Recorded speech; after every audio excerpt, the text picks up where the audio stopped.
दोस्तों, एकेडमिक फंडा के आज के इस वीडियो में हम क्लास 10th के हिंदी के चैप्टर अट नहीं रही है कि व्याख्या को डिटेल में समझेंगे। इस कविता के लेखक का नाम सूर्यकांत त्रिपाठी निराला है और इस कविता में निराला जी के द्वारा फागुन महीने की सुंदरता का वर्णन करते हुए ये बताया गया है कि फागुन की सुंदरता प्रकृति यानी नेचर में अट नहीं पा रही है, मतलब समा नहीं पा रही है।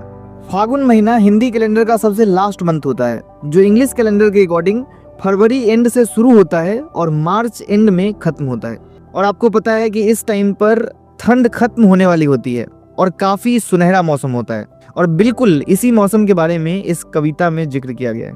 तो अब आओ इस कविता के व्याख्या को समझते हैं। अट नहीं रही है आभा फागुन की तन सट नहीं रही है।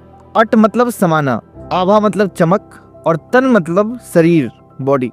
फागुन महीने के मौसम का जिक्र करते हुए निराला जी कहते हैं कि फागुन महीने की सुंदरता इतनी ज्यादा है कि वो प्रकृति में समा नहीं पा रही है।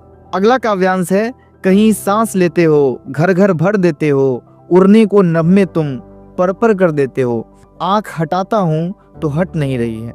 नभ का मतलब होता है आकाश और पर मतलब पंख। इन पंक्तियों के माध्यम से निराला जी बसंत ऋतु की खुशबू की तारीफ करते हुए कहते हैं कि जब तुम सांस लेते हो तो पूरी पृथ्वी सुगंधित हो जाती है और आकाश में उड़ने के लिए तुम पंख लगा देते हो। आगे निराला जी कहते हैं कि मैं तुमसे आंखें हटाना तो चाहता हूँ पर चाहकर भी हटा नहीं पाता हूँ। मतलब यह मौसम इतनी अट्रैक्टिव है कि निराला जी इसे इग्नोर नहीं कर पा रहे।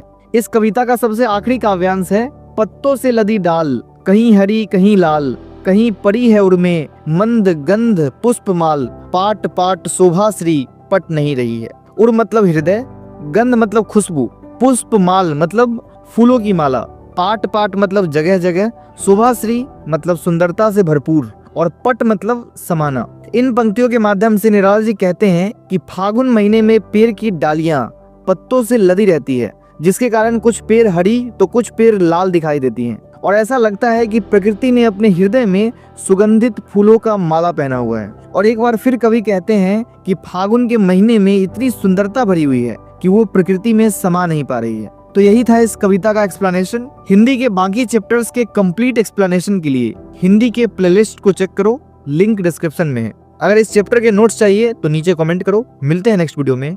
जय हिंद।